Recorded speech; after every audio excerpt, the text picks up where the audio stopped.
좋아요, 구독.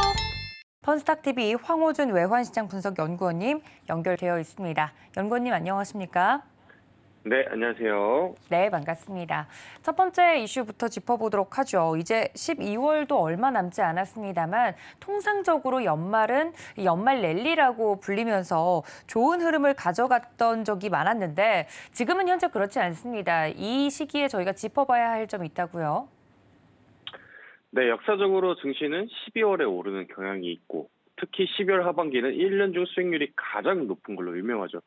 그래서일까요? 시장은 이렇다 할 큰 변동 없이 마무리가 되었죠, 어제. 특히 코스피가 1% 내지 2% 상승할 때와 비슷한 시기처럼 이 상한가에 도달한 종목이 무려 7개나 되었습니다. 이 월드컵 또한 마무리가 되면서 이제는 연말과 그리고 크리스마스를 앞둔 지금 투자자들의 시선은 다시 증시로 몰리고 있죠. 이에 따라서 호실적이 예상되는 종목들로 수급이 강하게 몰리고 있습니다. 4분기 실적은 기존의 실적 발표 기한인 45일과 다르게 90일 내로 제출하는 게 원칙이죠. 보통 마지막 분기에는 사업 보고서 등 정리할 내용이 상당히 많기 때문에 이 시간을 더 주는 만큼 이처럼 기존과 다른 시간 동안 추가적인 매출이 기대되는 기업은 기존의 실적 발표보다 더 좋은 모습을 보여줄 수 있기 때문에 여타 다른 실적주보다 더 큰 기대감을 가져볼 수 있습니다. 네, 관련돼서 그렇다면 저희가 오늘 살펴볼 만한 종목은 어떤 종목일지 궁금합니다. 어떤 종목을 봐야 할까요? 네, 바로 TYM입니다.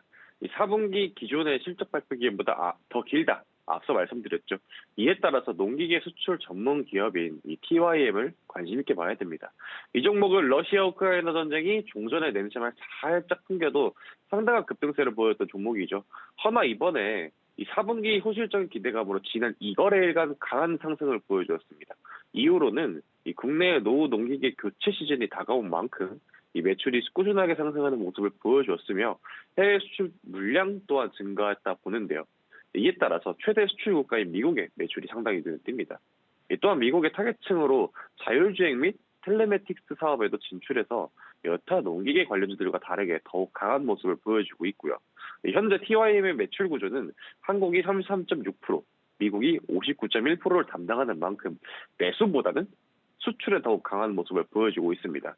특히 미국은 엄청난 평야지대를 가지고 있기 때문에 이 자율주행과 농기계에 관련한 가격과 기술 경쟁력이 있는 이 TYM의 주가가 앞으로도 더 탄력을 받을 전망인데 현재 주가는 이전에 10월 13일 단기적 저점이 1930원을 기점으로 약 44%가량 상승한 지점입니다.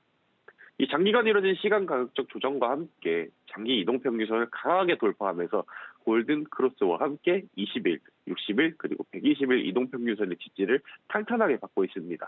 하지만 이 종목의 특성상 대표적으로 투자자들에게 러우 전쟁 혹은 재건 테마를 엮여있기 때문에 현재는 뚜렷한 러우 전쟁 해소 양상이 없기 때문에 단기적으로 접근을 하는 게 좋아 보이는데요.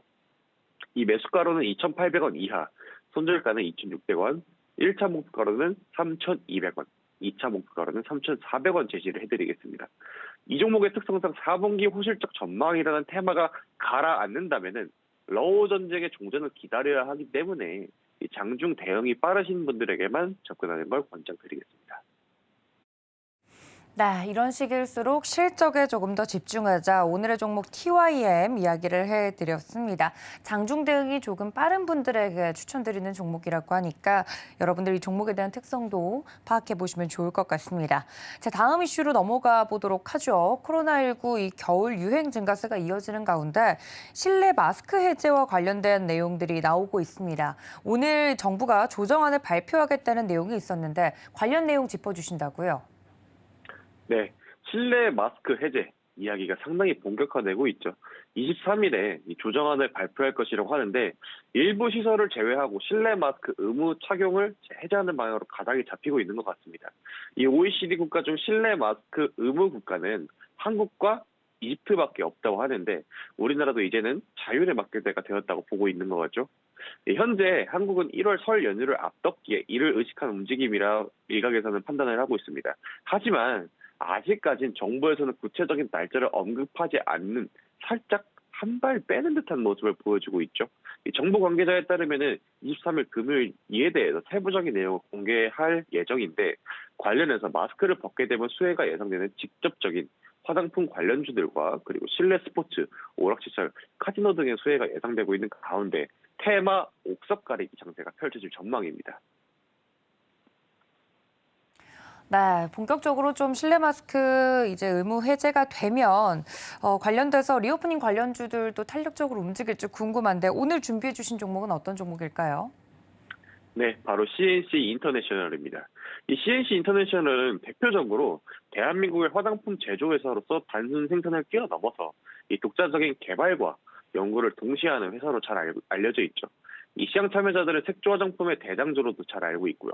이 지난 11월 말 일본인 관광객들의 수요가 폭발한다는 보도 기사 속에서 일본을 찾는 80% 이상의 관광객이 이 젊은 20대 여성이기에 이에 따라서 K-뷰티에 관심을 갖는 여성들의 화장품 구매 수요가 증가함에 동시에 중국의 사실상 리오프닝 선언으로 기존의 거대한 큰 손이었던 중국인 관광객들의 수요가 삼박자가 잘 맞아들어서 최근 상당한 주가 상승을 보여주었습니다.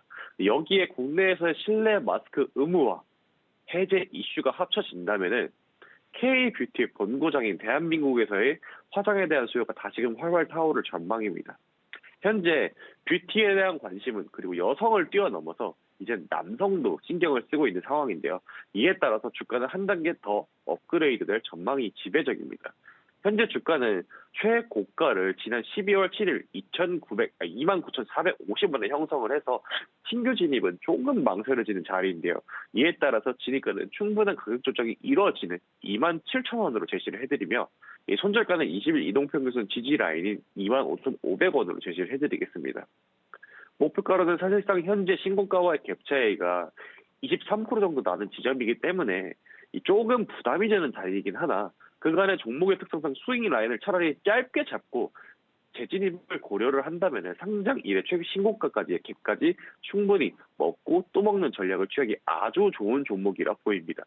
따라서 목표가는 진입가 대비 5% 상승 구간이 28,350원으로 제시해드리고 재진입의 자리는 수익이 나온 후 3% 조정이 나오는 27,500원으로 재진입 타점을 잡아드리겠습니다. 정리를 해드리자면 진입가 27,000원 이하, 손절가 25,500원, 목표가는 28,350원, 재진입가는 27,500원, 그리고 재진입 후 익절은 진입가 대비 5% 상승 구간으로 반복하는 전략을 제시해드리겠습니다. 네, 화장품 관련주 중에서는 저희 프로그램에서 많은 러브콜을 받고 있는 종목입니다. CNC 인터내셔널 자세하게 가격 전략과 이슈와 더불어서 모멘텀 정리를 해드렸으니까 이 점까지 참고해 주시면 좋을 것 같습니다. 자, 연구원님 그렇다면 저희 오늘장 작전 세워보도록 할 텐데요. 간밤에 뉴욕 증시 지금 4일 연속 좀 하락을 하고 있는 모습입니다. 오늘장 작전은 어떻게 세워볼까요? 네, 현재 증시에는 사실상 나올 만한 악재는 대부분 나왔다 봐도 무방한 상황이죠. 현재 남은 것은 향후 미국의 3분기 GDP 발표가 예정된 목요일과 그리고 다음날 나오는 미국의 PC 물가지수 외엔 별다른 큰 이슈가 없는 게 사실입니다. 이 부분을 의식을 하시고 장기 투자보다는 미국에서 금리를 인하하기 시작하는 그 전까지는 이 꾸준하게 단타 매매를 하시는 걸 권장을 드리면서 러시아 우크라이나의 전쟁 상황 그리고 유럽의 겨울 에너지 대란, 중국발 코로나 악재, 미국의 정치적 리스크 또한 해결된 건 하나 없지만은 툭툭 튀어나오는 리스크에 대비해서 항상 현금 비중은 남겨두는 투자 습관이 상당히 중요하게 되겠습니다.